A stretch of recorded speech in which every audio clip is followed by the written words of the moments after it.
Mas Gilang, Mbak Anastasia, Mbak Iis, Mbak Yuli, Mbak Uis Dahniar, Mbak Yustika, Mbak Nurul Atika. Assalamualaikum semuanya. Waalaikumsalam. Waalaikumsalam Ibu. Maaf Iya. matiin kamera Bu, lagi kerja soalnya. Oh ya, nggak apa-apa Mbak Yesi, Mbak Iis, Mbak Yesi. Baik, sudah lumayan ini yang gabung 9. Kita mulai aja gimana Mbak Yesi biar tidak kemalaman sambil menunggu yang lain. Ya. Iya, Bu. Baiklah Mbak Yesi, pimpin doa dulu ya sebelum dimulai ya. Baik teman-teman sekalian, selamat malam. Sebelum kita memulai perkuliahan malam hari ini, alangkah baiknya kita berdoa. Baik teman-teman, untuk mempersingkat waktu, kita mulai saja presentasi kali ini dari Mbak Yesi. Nah ini bisnisnya Mbak Yesi nih. Masih jalan ini Mbak Yesi bisnisnya? Alhamdulillah masih Bu. Ya. Dari tahun 2018.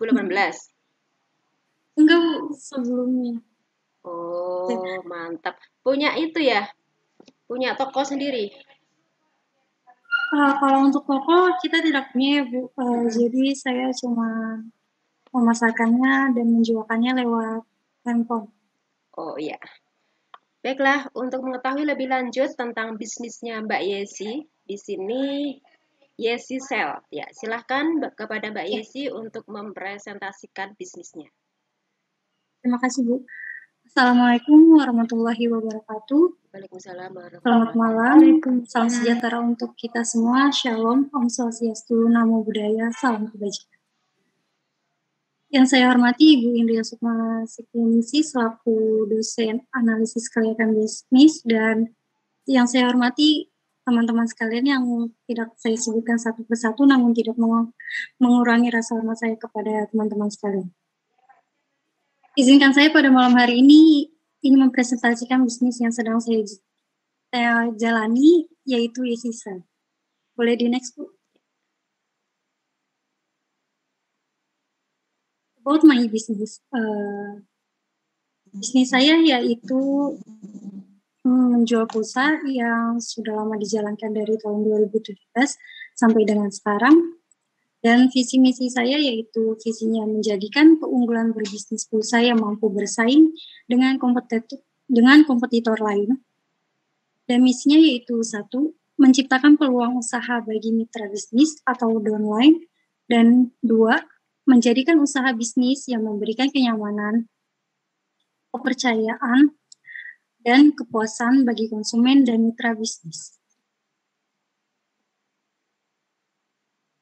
Transaksi yang saya jual yaitu pulsa, paket data, paket telepon dan SMS, token PLN, e-wallet yaitu seperti Dana, GoPay atau ShopeePay, dan yang lainnya yaitu voucher game, dan tagihan PLN, Telkom, PDAM, dan BPJS baik ketenaga kerjaan atau kesehatan.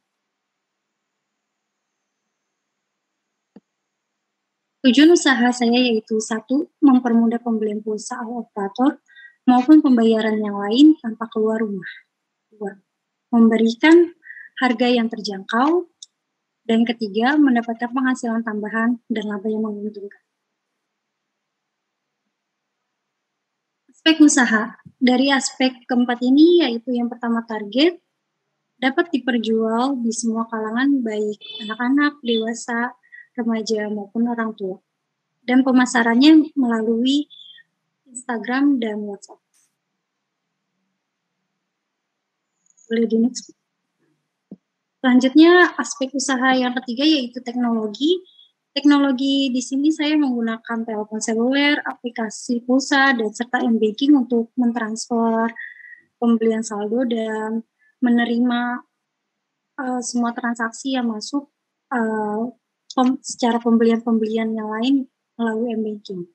Dan mitra bisnis atau yang biasa kita sebut downline di dalam usaha pulsa bisa memulai dengan modal yang terjangkau serta mendapatkan laba yang cukup besar dalam usaha pulsa. Analisis SWOT-nya. Dari kekuatannya yaitu depositnya yang terjangkau, harga yang terjangkau di kalangan konsumen, dan tidak ada kadaluarsanya. Untuk kelemahannya, bagian pembeli ingin berhutang dan kualitas operator yang sering mengalami gangguan jaringan yang bisa memperlambat proses transaksi. Dan kesempatannya yaitu melayani transaksi pulsa dan transaksi lainnya, serta dapat membuka downline.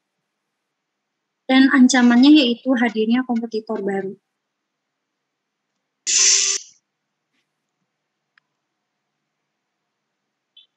Price and profit.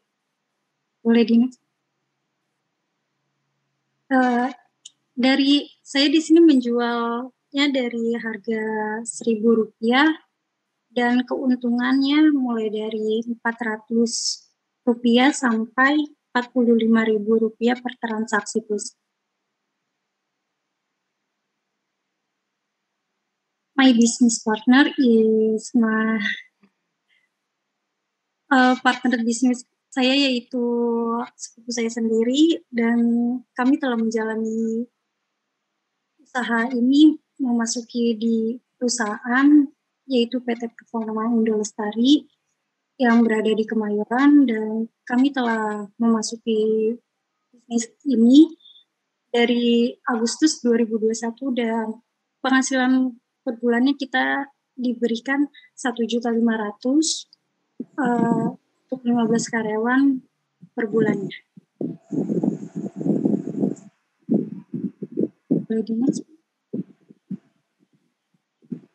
Untuk menjadi downline bisa mendaftar, mendeposit mulai dari Rp50.000 dan ketiganya memulai usaha yang akan nanti kita bimbing dan mendapatkan laba dan teknis yang lainnya.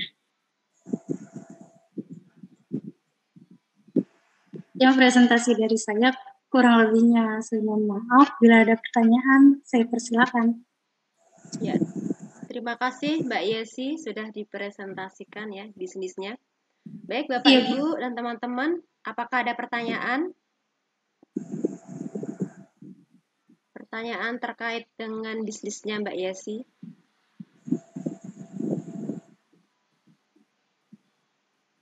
Mas Gilang, Mbak Vidya, Mbak Nurul, Mbak Yustika, Mas Huda, Mbak Yuli, apakah ada pertanyaan atau mau sharing? Kalau untuk akses tuh cukup, tapi kan biasanya ya Bu kalau pulsa gini tanpa counter, apakah ini banyak peminatnya gitu? Karena kan kita cuman jualinnya itu via SMS atau orang yang hanya tahu bahwa ya sih jualan pulsa gitu. Apa pendapatannya itu maksimal? Alhamdulillah sejauh ini walaupun yang belum kenal juga kita ada transaksi, dan untuk per bulannya itu kita bisa dapat 200.000. Menurut saya itu 200.000 udah maksimal ya Bu. Maksudnya udah mencapai puncaknya untuk bisa dapetin hasil yang segitu. Mbak Yesi, maaf, maksudnya 200.000 itu hasil bersih gitu ya? Iya Bu, benar. Oh gitu ya. Jadi ini customernya atau yang beli itu mungkin ya hanya terbatas yang kenal Mbak Yesi gitu ya, mayoritas ya. Mungkin iya, tapi ada sebagian juga yang di luar yang saya kenal, saya bisa ngisi juga Bu, di luar yang saya tahu gitu. Oh gitu. Bagaimana mereka tahu kalau Mbak Yesi jualan ini pulsa? Iya, jadi ada teman saya yang bilang, ini belinya di sini aja, di Yesi aja kayak gitu. Jadi saya juga, ya. Jadi orang mulut ya Yes ya. Kenapa? Ya dari mulut ke mulut. Iya, begitu juga. Mbak Yesi nggak coba pasarkan di Instagram, WA, apa di media-media sosial lainnya? Iya, kami memasarkannya juga di Instagram dan WhatsApp. Gitu ya. Mungkin kalau mempunyai itu ya, tadi kata tadi Mbak Yuli ya, mempunyai toko atau gerai sendiri mungkin pembeli mungkin lebih banyak ya Mbak. Karena kan mayoritas kan nggak tahu ya kalau ternyata ada yang jual pulsa. Terus kemudian di sini ada selain itu juga PLN juga ya. Token listrik ya. Listrik token PLN nih juga kan ada ya, tagihan PLN. Ada voucher game dan sebagainya, Telkom, beberapa tagihan bisa Mbak Yesi ini ya, bisa dilayani ya beberapa transaksinya. Iya, Bu. Nah, ini kalau tidak dipromosikan tentunya orang tidak tahu ya kalau Mbak Yesi bisa ini transaksi ini ya. Ibu juga baru Iya, tahu Bu. tuh Mbak Yesi ternyata bisa ini token PLN ya. Kalau gitu tahu gitu Iya, Mbak bisa. Yesi tolong Yesi gitu ya. Ya kan baru tahu Iya, ya. Bu, bisa banget. Jadi kalau bisnis itu memang harus dipromosikan gitu ya. Kalau tidak Iya, dipromosikan Bu, kita nggak banget. tahu gitu ya. Jadi Iya, sehebat apapun suatu produk, sebagus apapun suatu produk, kalau promosinya tidak bagus, pemasarannya kurang, juga pembelinya juga berkurang juga ya, karena orang juga iya, tidak Bu. tahu, oh ternyata dia tuh jualan produk A gitu, jualan produk B gitu. Kalau tidak dipromosikan gitu, orang juga nggak tahu gitu. Mungkin yang tahu hanya orang terdekat kita gitu. Bentar. Jadi konsumen lain atau masyarakat gitu tidak tahu bahwa kita memiliki produk yang bagus gitu. Jadi Iya, Bu. peranan dari promosi, marketing atau pemasaran itu sangat penting sekali ya. Kalau produk kita itu ingin laku di pasaran dan kita tentunya akan mendapatkan keuntungan ya ataupun omset sesuai target itu akan tercapai gitu ya. Nah, jadi sayang banget nih bisnisnya udah bagus gitu karena mungkin kurangnya pemasaran gitu atau promosi gitu sehingga yang didapat sebulan keuntungannya ada 200 ya Mbak Yesi. Nah, itu ya. Iya, Bu. Sebetulnya bisa Kurang nih, lebih sih. bisa lebih gitu ya kalau Mbak Yesi memperkuat dari segi promosi gitu ya. Ya. Kemudian itu dari PT apa tadi Mbak? 1,5 juta tadi. Performa Indo Lestari. Iya, ini maksudnya bagaimana ini? Jadi perusahaan ini Ini ya, menawarkan per bulan ya ini ya. kayak supply Heeh. untuk pulsa ya Bu, seperti untuk departemen marketingnya, Mm-mm. salesnya, Ya. untuk adminnya juga. Jadi melalui pengisiannya tuh melalui dari bisnis kami. Oh gitu. Jadi Mbak Yesi sudah masuk karyawannya ini ya, marketingnya istilahnya. Kalau untuk marketing, iya sih Bu. Marketing Jadi PT Performa ini kan? Saya bukan karyawannya, tapi saya bisa memasukinya karena perusahaan ini menawarkan dan kita juga waktu bulan Agustus sudah tanda tangan kontrak untuk pengisian pulsanya. Oh gitu. Jadi istilahnya ini seperti kayak semacam fee-nya gitu ya, Mbak Yesi dapat 1,5 juta sebulan ya karena membantu memasarkan itu tadi kan pulsanya gitu. Oh gitu ya. Jadi 1,5 juta ini beberapa ada yang diisi Bu, misalnya satu karyawan apa tidak 100.000 atau tidak 50.000, dan sisanya itu untuk kita adminnya, uang admin pulsanya. Oh gitu. Ya, Jadi ada berapa orang yang gabung di PT Performa ini? kurang lebih dari 10 sampai 15. 10 sampai 15 ya. Ya, Ya, untuk ya. pengisiannya tergantung dari perusahaan itu menyuruhnya setiap bulannya berapa yang harus diisi. Biasanya Mbak Yesi berapa itu kalau ngisi itu? Biasanya kita ngisi 1.200.000, kadang-kadang 1.300.000. Bu, kalau misalnya untuk kita pembelian saldonya, biasa saya mengisi saldonya itu kadang-kadang untuk saya kan ada 2 downline Bu, jadi saya dan sepupu saya di bawah naungan saya, dan kita tergantung pengisiannya kadang-kadang 1 juta untuk 1 downline dan kadang-kadang 600.000 untuk per minggu saya mengisinya. Ya.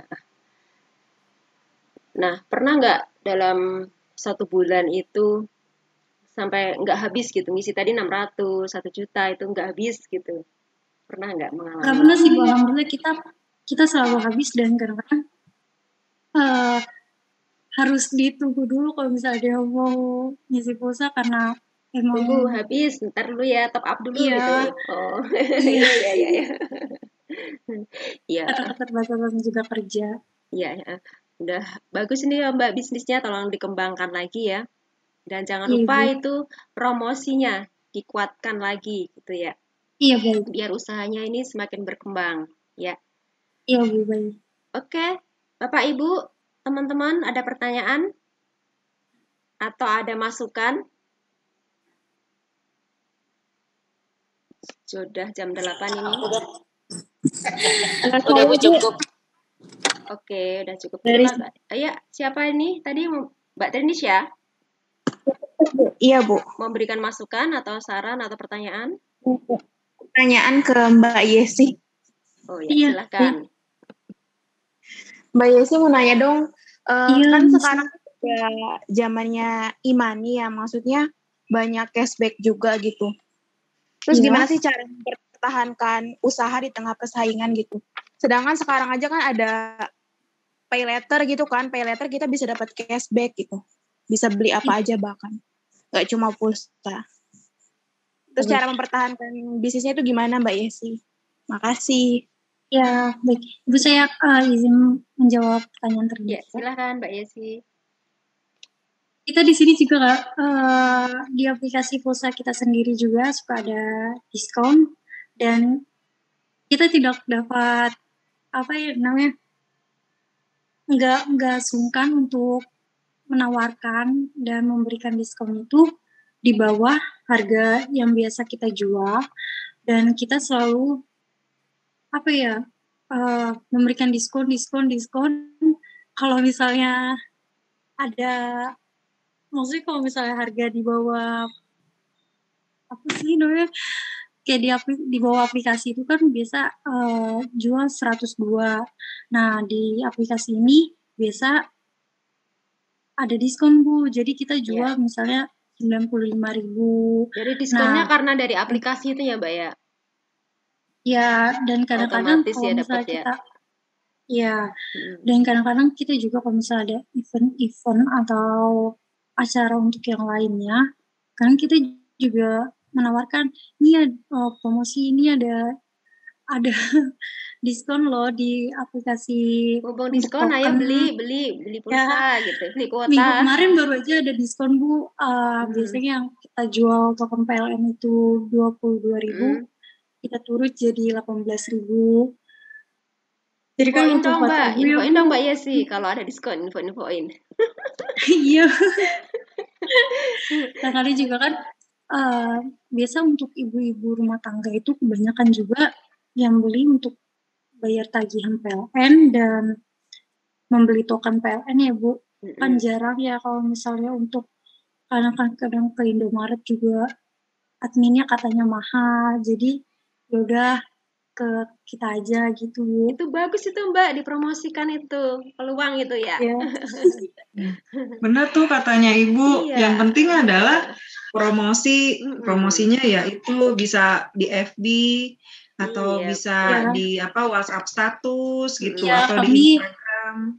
Ya makasih. Kita juga mempromosikannya lewat WhatsApp status. Kalau untuk saya menawarkannya dari WhatsApp grup, kalau enggak WhatsApp chat pribadi dan kadang-kadang kita juga memberikan gambar lewat Instagram. Mbak Yesi. Terus di reminder, di reminder. Masukkan juga jangan lupa Mbak keunggulan bisnis Mbak tadi. Nanti akan mendapatkan diskon gitu, sekian gitu. Jadi orang kan tertarik gitu ya untuk membeli. Iya Bu. Iya. Iya. Tuh jangan males untuk nge-reminder terus karena kadang orang satu kali enggak, dua kali enggak. Kayak iklan aja yang terus-terusan ada di TV gitu loh. Betul bisnis. Ya, makasih. Kan juga kalau di M-Banking nggak ada kan bisa ke saya gitu.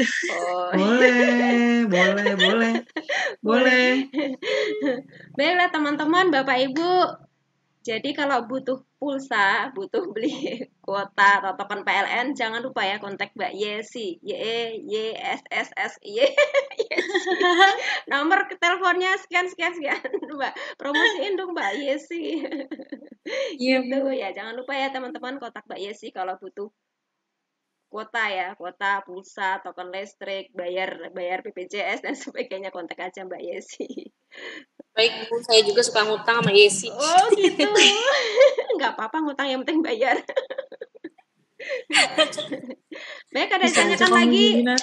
Bagus sekali ya bisnisnya teman-teman ya. Ternyata teman-teman semuanya mempunyai bakat bisnis menjadi Ya, wirausaha. Bu. Ya, semoga Alhamdulillah. bisnisnya ditekuni ya.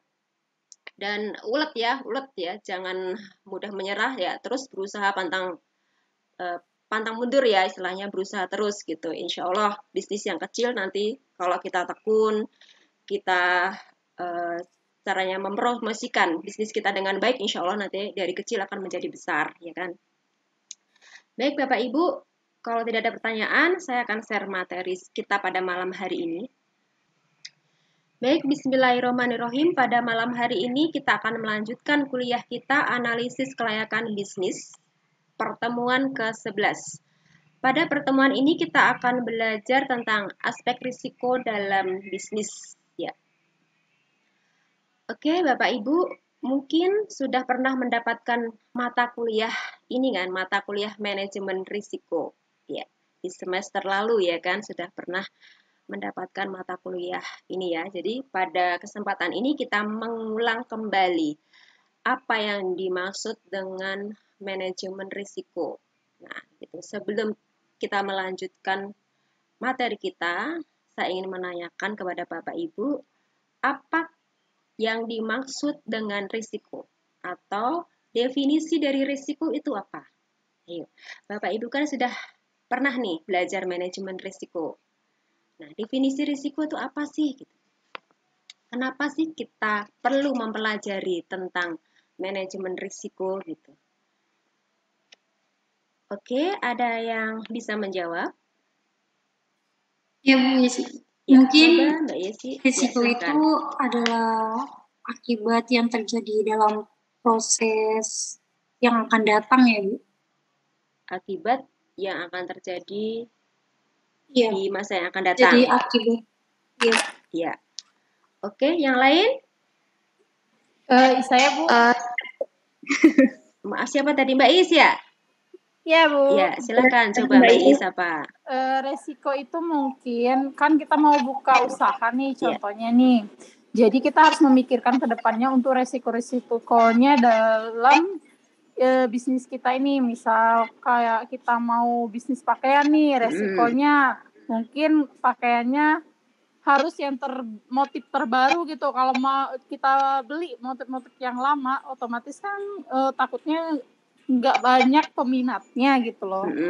Jadi kita harus mengetahui resiko-resiko dari bisnis yang kita jalani gitu Bu mungkin. Iya. Dan misalnya kalau dikreditkan gitu ya pakaian tersebut gitu ya, ada yang nggak bayar gitu kan juga resiko ya. Iya benar Bu, kalau kita mau usaha kredit nih, kita harus pernah nggak ngalaminya itu? Resiko yang ada gitu. Jual baju udah dikredit, nagihnya susah banget, ada yang nggak bayar. Iya, jadi kan kita bukannya untung malah buntung ya Bu. Nah itu juga termasuk dalam resiko ya, resiko bisnis ya. Baik. Iya benar Bu. Ada lagi yang bisa menjawab? Saya Bu. Iya, Mbak siapa ini maaf? Trinisha Bu. Oh ya, Mbak Trinisha. Ya, coba silahkan Mbak. Jadi risiko itu merupakan hal yang tidak dapat kita duga. Contohnya tadi yang seperti dicontohkan Mbak Iis ya, seperti kita mau mulai bisnis, berarti kita sudah siap mengambil resiko. Dalam artian dengan adanya manajemen resiko, kita bisa mengurangi gitu resiko yang akan kita alami atau hal-hal yang tidak terduga. Iya, seperti itu. Ya. Bagus juga jawaban dari Mbak Trinisha.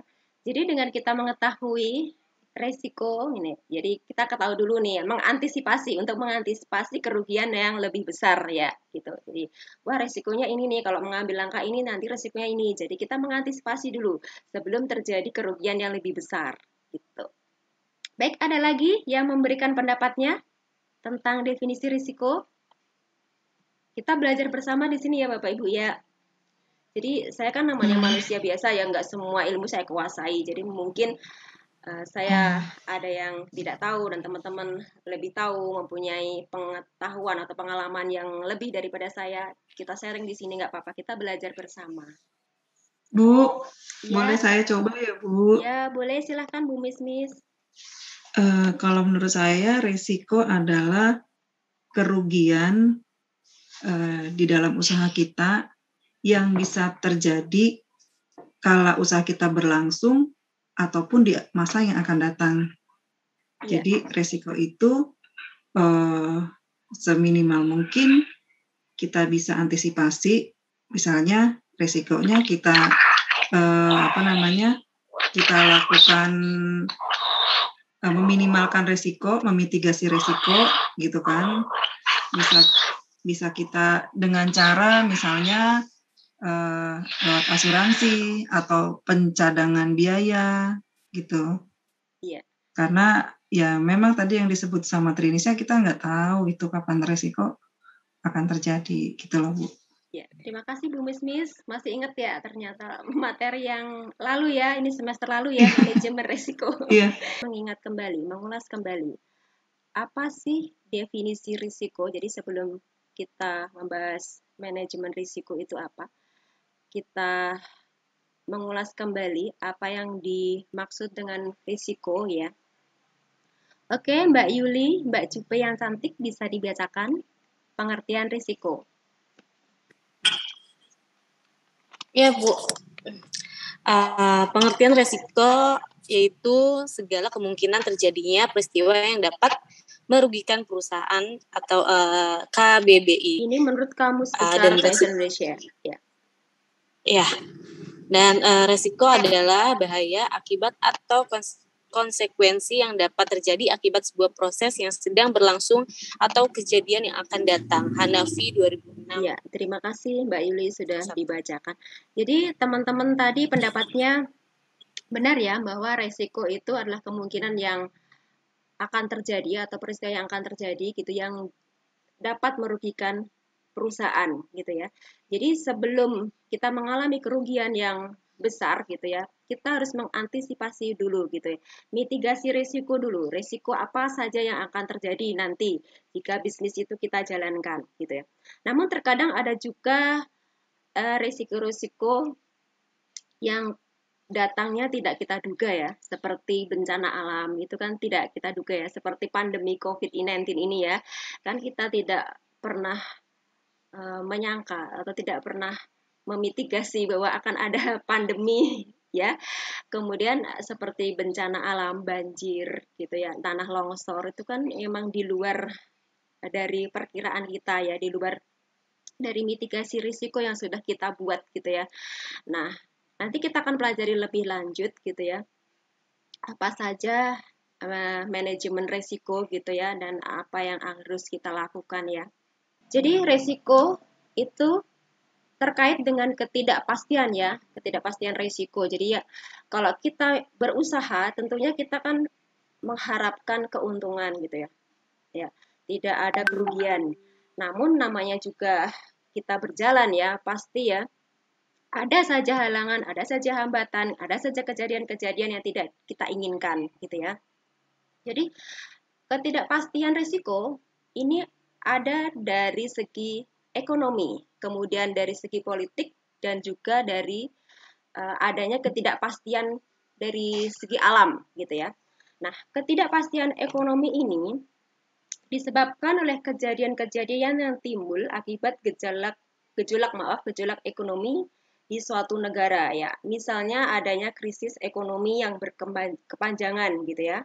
Atau dari segi kenaikan harga BBM, itu sangat berpengaruh sekali ya terhadap industri atau usaha-usaha yang memang bahan bakunya itu menggunakan BBM. Jadi misalnya naik 1.000 aja atau 2.000 aja, itu nanti dikalikan berapa ribu liter juga terasa banget gitu ya bagi seorang pengusaha ya, atau seorang pebisnis yang memang bahan bakunya salah satunya dari BBM, itu ya, ketidakpastian ekonomi ya.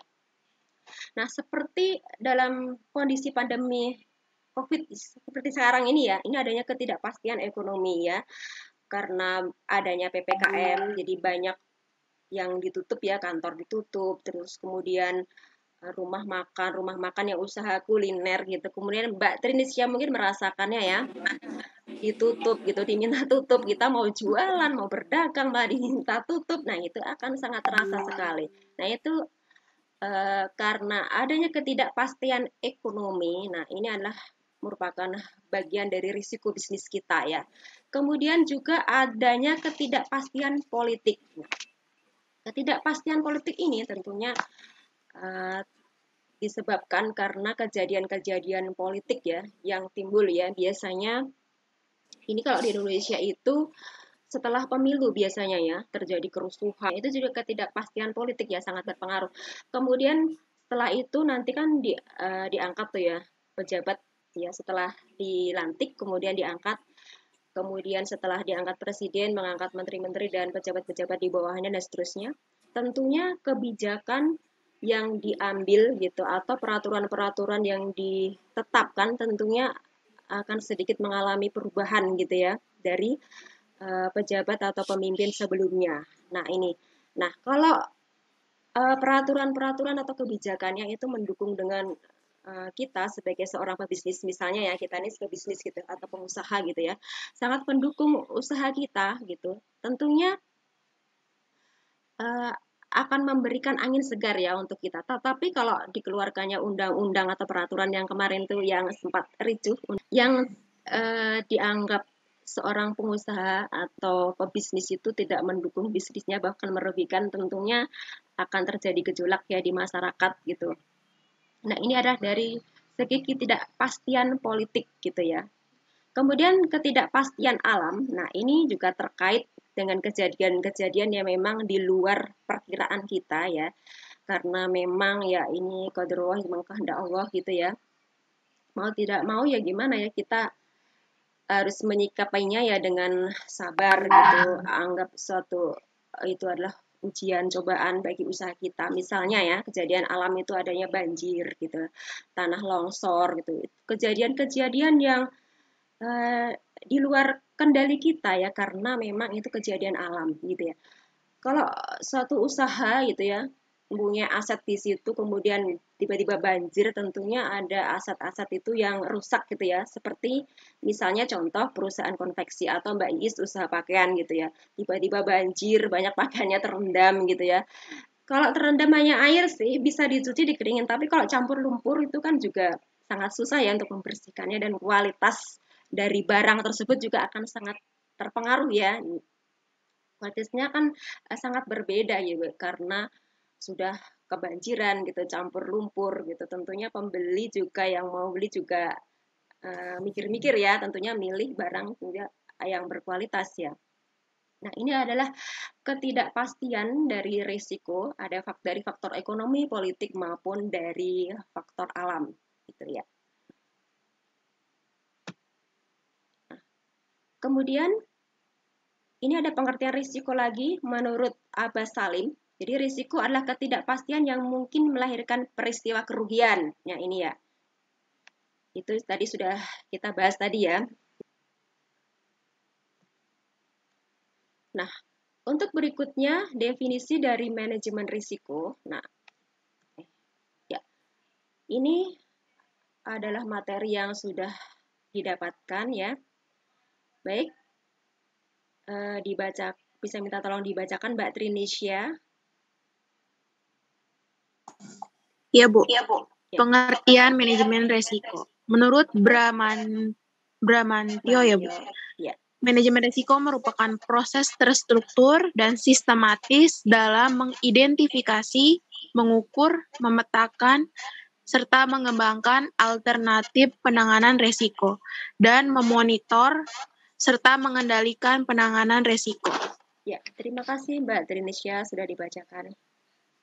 Jadi Bapak Ibu, kalau kita memiliki usaha, ya, manajemen risiko itu sangat penting sekali ya. Nah, kemarin kita sudah belajar tentang aspek hukum, aspek ekonomi gitu ya. Ada juga kita menghitung harga pokok penjualan gitu ya, harga pokok produksi. Kemudian kita belajar tentang aspek sumber daya manusia gitu ya. Nah, setelah itu, langkah selanjutnya kita memasuki analisis dari segi aspek risiko. Nah, kita harus bisa mengidentifikasi, memitigasi risiko-risiko apa yang akan terjadi jika bisnis itu kita kembangkan, gitu ya. Contoh, kita ingin membangun suatu pabrik, gitu ya. Di pabrik tersebut tentunya banyak mesin-mesin ataupun peralatan-peralatan yang bisa membahayakan karyawannya, gitu ya. Misalnya kita membangun pabrik contoh konveksi aja ya. Di situ kan ada istilahnya mesin jahit, kemudian ada juga alat pemotong gitu dan sebagainya gitu ya. Nah, kira-kira nanti resiko karyawan jika bekerja gitu apa gitu ya. Misalnya kalau menggunakan mesin pemotong, nah karyawan perlu nggak menggunakan alat pelindung diri gitu ya. Menggunakan APD gitu ya. Apakah perlu menggunakan sarung tangan khusus gitu. Kemudian dari sepatu, nah, kita memfasilitasi karyawan kita dengan membelikan atau memberikan seragam ya. Ada seragam khusus, kemudian diberikan sepatu safety, kemudian sarung tangan gitu. Nah, jadi sewaktu-waktu namanya bekerja ya. Nah, orang kan kadang-kadang juga capek gitu. Jangan sampai terjadi ya amit-amit ya naudzubillah min dzalik, mudah-mudahan enggak gitu ya. Kecelakaan kerja gitu jangan sampai gitu ya. Kan kita pernah mendengar juga ya ada karyawan suatu pabrik gitu yang lelah gitu. Mungkin karena capek bekerja terus masuk ke dalam konveyor atau ke mesin penggiling itu kan pernah ya, pernah dalam berita gitu ada. Nah itu harus manajemen itu harus memikirkan memitigasi risiko apa yang akan terjadi jika karyawan kita itu bekerja dalam pabrik tersebut. Apakah perlu menggunakan helm pengaman atau air plug ya, atau itu istilahnya yang di telinga itu ya, pelindung telinga jika memang kondisi pabriknya itu karena ada suara genset sehingga berisik gitu. Kalau lambat laun, kalau bekerja tersebut bisa bekerja di area tersebut, kalau tidak menggunakan pelindung telinga nanti akan terganggu pendengarannya. Kita harus memitigasi semuanya gitu ya. Kemudian kalau ada misalnya ceceran minyak gitu ya, atau oli gitu dalam nama juga satu pabrik gitu ya, setelah diservis oleh mekanik ada ceceran oli. Nah, itu bagaimana cara mengantisipasinya? Apakah langsung dibersihkan? Menggunakan apa untuk membersihkan oli tersebut, ceceran oli itu, biar karyawan yang lewat di situ tidak terpleset. Kalau ada yang terpleset kan nanti terjadi kecelakaan kerja. Itu resiko juga kan, resiko kerja gitu. Jadi itulah teman-teman mengapa kita penting sekali, kita perlu sekali untuk memitigasi risiko, ya, manajemen risiko. Sebelum usaha itu dijalankan, kita harus bisa memetakannya, ya, memetakannya risiko apa saja. Dan untuk menghindari, meminimalisir risiko, apa yang harus kita lakukan? Apa yang harus kita sediakan? Ya, seperti tadi contohnya ya, disediakan helm, disediakan sarung tangan, kemudian seragam khusus. Ya. Kalau memang pekerjaannya itu di dekat api, misalnya adanya di situ pembakaran ataupun terkait dengan suatu hal yang panas, kemudian kalau karyawan itu tidak dilindungi dengan APD, misalnya pakaiannya anti panas, nanti akan kulitnya akan terkontaminasi gitu. Nah, itu harus kita pikirkan gitu. Alat pelindung diri untuk karyawan. Jangan sampai terjadi kecelakaan kerja dan membahayakan karyawan kita. Nah, itu ya. Itu sangat penting sekali ya teman-teman ya. Jadi aspek resiko ini sangat penting sekali sebelum kita lebih lanjut untuk menyatakan bahwa usaha kita ataupun proyek kita itu layak untuk dijalankan. Ini masuk ke dalam analisis kelayakan bisnis ya. Nah, kemudian kegunaan dari manajemen risiko bagi perusahaan. Nah, ini ya. Yang pertama, untuk menganalisis strategi perusahaan. Nah, kemudian memudahkan dalam mengambil keputusan. Nah, setelah kita mitigasi, kita petakan gitu. Kemudian hasil dari pemetaan ini, hasil dari analisis ini akan memudahkan manajemen untuk mengambil keputusan, gitu ya. Misalnya kalau resiko terkait dengan usaha atau bisnis, gitu ya.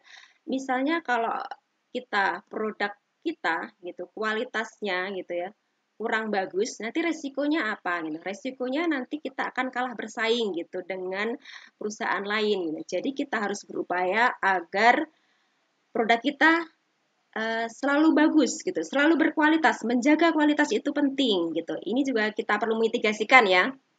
Selain tadi ya terkait dengan APD gitu ya, menjaga kualitas produk itu sangat penting. Nah, seandainya produk kita turun kualitasnya, nanti risikonya apa? Risikonya tentunya produk kita tidak akan mencapai target, pembeli atau konsumen kita atau customer kita tentunya akan lari ke perusahaan lain. Kita mitigasi juga. Nah, strateginya apa gitu?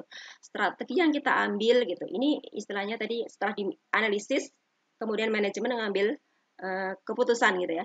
Strateginya yaitu kita harus tetap menjaga kualitas produk kita. Kalau ingin produk kita tetap eksis.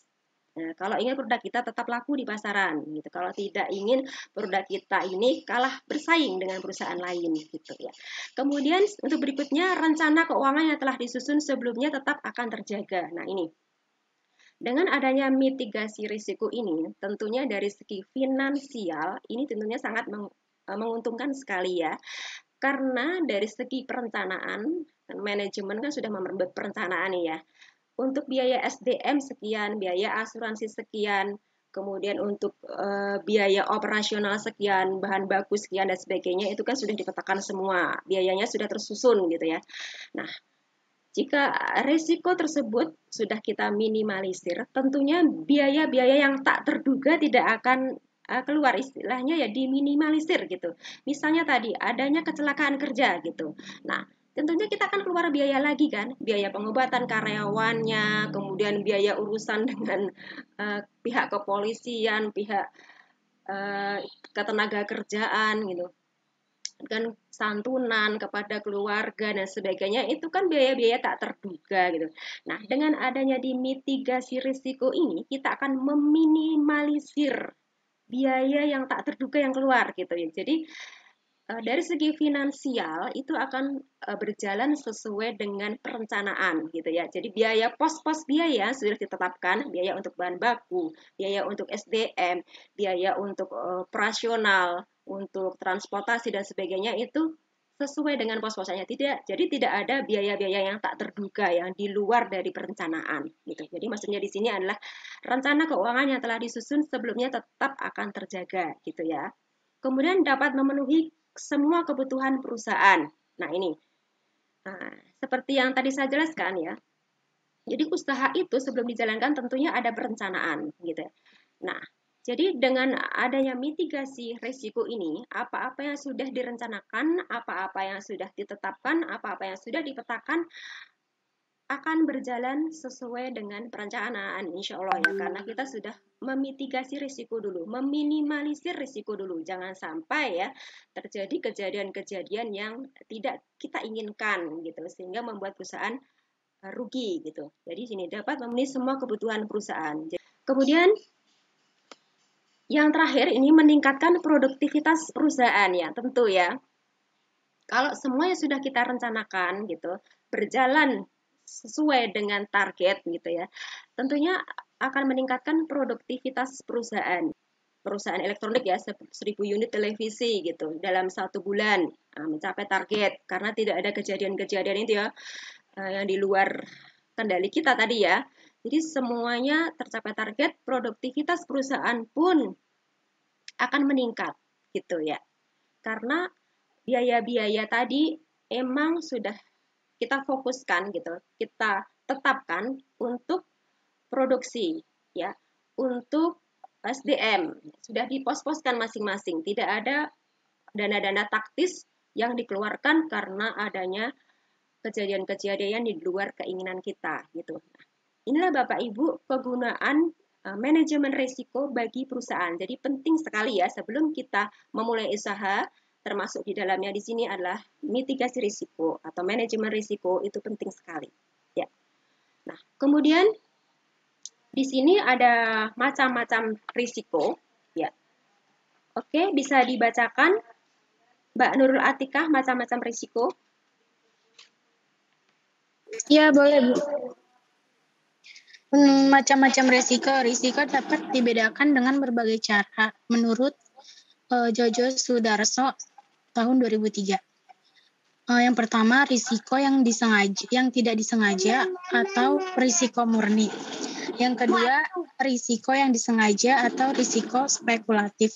Yang ketiga, risiko fundamental. Yang keempat, risiko khusus. Yang kelima, risiko dinamis. Ya, terima kasih Mbak Nurul Atika sudah dibacakan. Iya, Bu, sama-sama. Oke. Jadi Bapak Ibu, risiko ini dapat dibedakan dengan berbagai cara ya. Ini menurut pendapat Joyo Sudarso gitu ya. Yang pertama, risiko yang tidak disengaja atau risiko murni. Namanya juga tidak sengaja ya kan. Jadi ya tidak sesuai dengan apa yang kita rencanakan, namanya juga tidak sengaja ya. Yaitu risiko yang apabila terjadi menimbulkan kerugian dan terjadi tanpa sengaja ya. Misalnya ya ini ya. Karyawan kita ya tidak sengaja gitu meletakkan suatu barang yang mudah terbakar gitu. Nah, sehingga terjadilah kebakaran ya, di pabrik kita. Ini contoh nggak sengaja ya meletakkan barang yang mudah terbakar gitu di dekat kain kita gitu, kain untuk bahan baku produksi tekstil contohnya ya. Nah, itu menyebabkan terjadinya kebakaran yang tidak sengaja ya. Tapi kejadian tersebut berakibat fatal ya kan, karena bahan bakunya habis ludes kebakar ya, karena kelalaian dari karyawan kita ya. Baik, kembali lagi ya, risiko yang disengaja ini adalah memang risiko yang sengaja ditimbulkan oleh yang bersangkutan nih, agar terjadinya ketidakpastian sehingga akan memberikan keuntungan kepadanya gitu ya. Ini contoh di modul saya itu sudah ada ya. Di sini adalah resiko dari utang piutang. Nah, maksudnya di sini adalah suatu perusahaan mungkin kurang modal gitu, meminjam gitu dana gitu di bank gitu ya, utang piutang risiko. Nah, jadi itu adalah faktor risiko yang kita sengaja ya, kita minjam gitu. Contohnya tadi ya, minjam ke bank gitu ya. Nah, misalnya nanti usaha kita tidak maju misalnya, nah nanti akan kesulitan itu ya membayar pinjaman kita. Nah, itu resikonya. Resikonya apa jika tidak membayar misalnya sampai bangkrut gitu, gulung tikar perusahaan tersebut. Nah, resikonya nanti pihak bank juga nggak mau rugi ya. Nah, aset yang sudah kita tadi ya, kita gadaikan tadi ya, sudah kita jaminkan di bank tadi tentunya akan disita ya oleh pihak bank gitu. Nah, risikonya jika usaha kita gagal, usaha kita bangkrut misalnya, jeleknya aja ya, nggak enaknya gitu ya contoh ya. Nah, nanti akan disita oleh bank gitu. Jadi kita akan kehilangan gitu aset kita. Nah, itu risikonya. Risikonya harus kita mitigasi dulu gitu. Harus kita pikirkan dulu gitu. Kalau kita meminjam di bank gitu, seandainya usaha kita tidak sesuai dengan target, seandainya pendapatan kita tidak mencapai target, bagaimana kita nanti membayar pinjaman, itu harus kita pikirkan. Kalau kita tidak sanggup membayar pinjaman, rumah sudah diagunkan, bangunan pabrik sudah diagunkan, nanti akan disita bank, nanti kita tinggal di mana gitu. Jadi saran saya ya Bapak Ibu tuh hati-hati sekali ya kalau ingin mengagunkan aset kita nih. Jadi kalau bisa itu jangan mengagunkan rumah tinggal kita ya. Misalnya terjadi apa-apa dengan bisnis kita seperti apa gitu. Nanti keluarga kita tinggal di mana gitu ya. Usaha memang tidak ada yang istilahnya nggak ada yang instan gitu. Semuanya itu dari kecil dulu gitu ya. Dari usaha yang kecil dulu, telaten gitu. Nah, nanti lama-lama insya Allah jadi besar. Kalau baru membangun usaha, pinginnya memiliki pabrik yang besar gitu ya. Kemudian dengan cara meminjam bank, mengagunkan rumah kita gitu. Nah, tentunya itu resikonya besar sekali ya Bapak Ibu. Ya kalau usahanya maju, ya kalau langsung buka itu langsung sukses kita gitu ya. Nah, kalau tiba-tiba hasilnya di luar ekspektasi bagaimana? Nanti rumah kita gitu akan disita oleh bank dan keluarga kita nanti tinggal di mana gitu ya. Jadi usaha itu tidak ada yang instan, memang dari kecil dulu kita juga berdoa dan berusaha, semoga usaha yang kita bangun nanti lama-lama menjadi besar gitu ya. Itu ya Bapak Ibu ya. Kemudian risiko fundamental. Nah, di sini ada risiko yang penyebabnya tidak dapat dilimpahkan kepada seseorang. Dan yang menderita tidak hanya seseorang, tetapi banyak orang. Ini contohnya di sini adalah karena adanya banjir ya, adanya musibah banjir gitu. Ini memang qadarullah ya, kehendak Allah ya. Kita tidak menginginkan sebetulnya ya adanya musibah banjirnya, adanya musibah banjir datang gitu ya, kemudian aset-aset kita terendam, ada yang hanyut banjir, di ke bawah banjir ada yang hanyut gitu ya, aset-aset kita banyak yang rusak karena banjir gitu. Nah ini ada resiko gitu ya. Kemudian juga selain itu juga mungkin adanya angin topan, tanah longsor gitu ya. Kemudian adanya pandemi ini juga, ini adalah termasuk dari risiko fundamental ya. Sesuatu hal yang tidak pernah kita inginkan terjadi, dan itu memang terjadi ya karena qadarullah ya, kehendak Allah, dan kita harus bagaimana? Kita harus sabar gitu. Nah, berdoa ya gitu. Semoga usaha kita nanti bisa bangkit kembali gitu ya. Dan musibah itu segera berakhir, termasuk pandemi ini ya. Kemudian resiko khusus, ini adalah resiko yang bersumber pada peristiwa yang mandiri dan umumnya mudah diketahui penyebabnya, seperti kapal kandas, pesawat jatuh, tabrakan mobil. Ini resiko yang diketahui penyebabnya gitu ya. Ya, kemudian resiko dinamis, ini adalah resiko yang timbul akibat perkembangan dan kemajuan dinamika masyarakat di bidang ilmu pengetahuan dan teknologi ya. Ini adalah resiko dinamis. Jadi maksudnya di sini, kalau dari segi teknologi, kita harus bisa mengikuti teknologi update gitu ya. Yang semula jualan offline gitu, datang langsung gitu.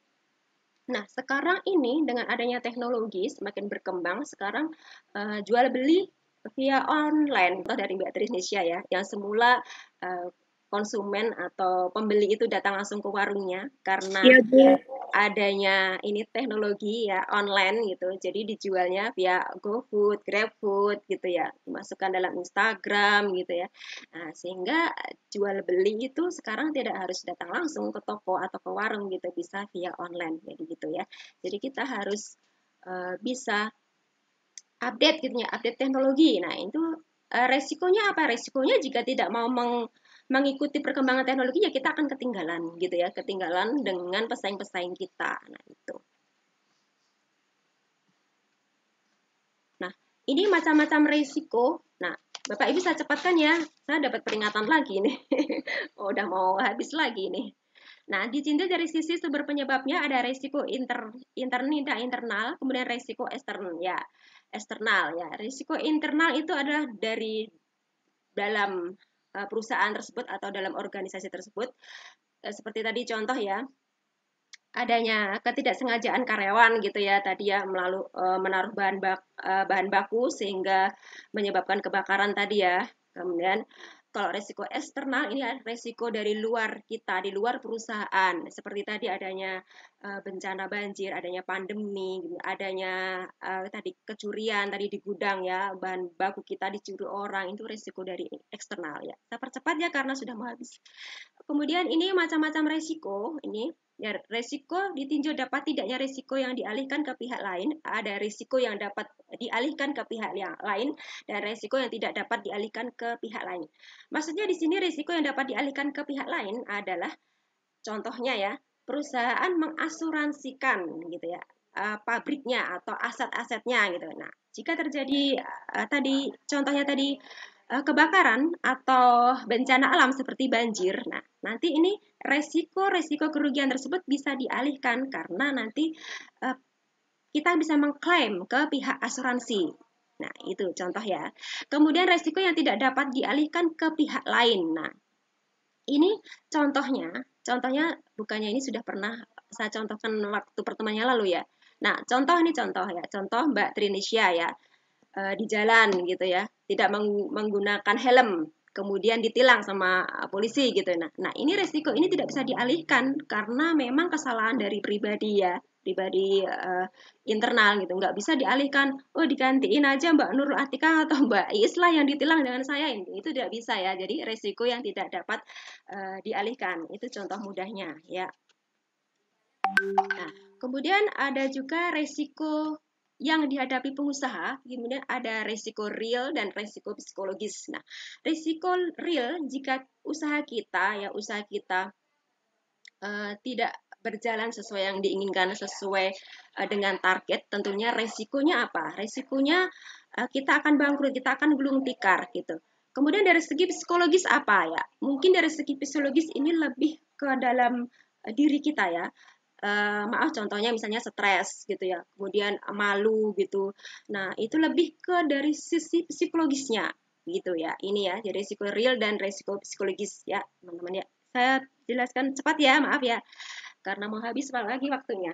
Kemudian ada indikator manajemen risiko dalam operasional perusahaan. Nah, ini oke, bisa dibacakan Mbak Wis? Halo Mbak Wis? Iya Ibu, bisa. Oke. Saya Bu. Mbak Wis dulu Ibu. Ya. Oh Ais ya Bu. Ya, Wis. Kedengarannya Mbak Mis. Iya Bu, ya Bu.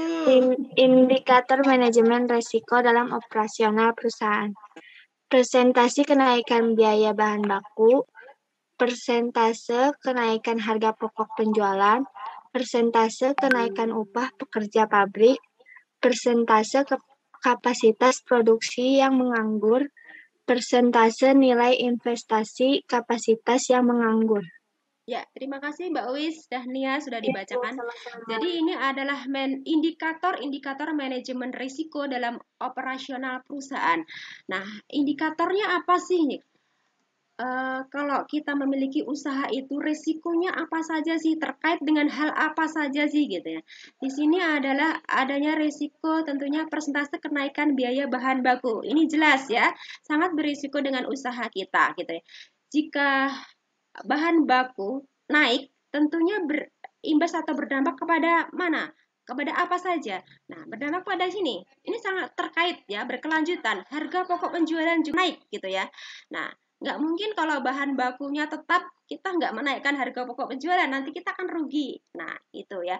Kemudian juga terkait dengan apa? Terkait dengan ini lagi, kenaikan upah pekerja pabrik. Nah, setiap tahun gitu biasanya buruh atau pekerja pabrik menuntut kenaikan UMR ya. Kalau setiap tahun naik dan naiknya itu lebih dari 10%, ya perusahaan juga mikir-mikir ya, gimana nanti aku bayar gaji gitu ya. Bahan baku naik, harga pokok penjualannya tentunya naik gitu. Nanti berdampak juga kepada pembelian atau konsumen kita. Masih mau tetap membeli produk kita nggak kalau kita naikkan nanti ya produk kita gitu. Nah, itu juga risiko ya, harus kita pikirkan ya. Kemudian setiap tahun kan buruh itu menuntut adanya kenaikan upah. Karena adanya juga kenaikan dari UMR ya, daerah gitu ya. Biasanya tiap tahun juga naik. Kalau tidak menaikkan nanti dituntut juga ya sama buruh-buruh kita menuntut demo gitu ya. Nah, itu. Kalau kenaikannya terlalu tinggi tentunya kita sebagai pengusaha juga aduh bagaimana nanti ya dari segi pembiayaan SDM-nya nanti bisa nutup nggak ya, udah bahan baku naik, tiap tahun naik juga kan, harga pokok penjualan naik, kemudian buruh-buruh juga atau pekerja pabrik juga minta naik gaji gitu. Gimana nanti ya, apa yang harus kita lakukan, strategi apa harus kita ambil, nah itu adalah PR dari manajemen gitu ya. Kemudian juga adanya, misalnya ada nih, persentase kapasitas produksi yang menganggur gitu ya. Nah, ini saling terkait. Misalnya harga pokok penjualan kita naikkan gitu. Produk kita harganya naik, tidak seperti biasanya gitu, naik 10% atau 20%. Tentunya penjualan kita juga akan berkurang. Nah, kalau penjualan kita berkurang, masa iya kita akan memproduksi terus, orang omset kita turun gitu. Nah, dampaknya apa? Dampaknya kalau omset kita turun, penjualan kita turun, kita tidak memproduksi lagi kan? Yang orang kemarin aja yang kita produksi belum habis gitu ya. Nah, dampaknya apa? Kapasitas produksi yang menganggur. Jadi banyak nih nanti kapasitas produksi yang menganggur. Misalnya memproduksi kain atau pakaian merek A gitu. Karena masih banyak kemarin stoknya belum habis, tentunya menganggur kan, nggak produksi lagi gitu. Yang kemarin aja belum habis, masa memproduksi lagi. Nah, ini juga suatu kerugian dan perlu kita mitigasi juga resikonya ya. Kemudian persentase nilai investasi kapasitas yang menganggur. Nah, ini investasi kapasitas yang menganggur tentunya juga misalnya tadi perusahaan konveksi gitu ya. Kapasitas yang menganggur tentunya banyak istilahnya di sini ya, mesin-mesin yang menganggur karena tidak produksi ya. Kemudian juga karyawan-karyawan tentunya banyak yang menganggur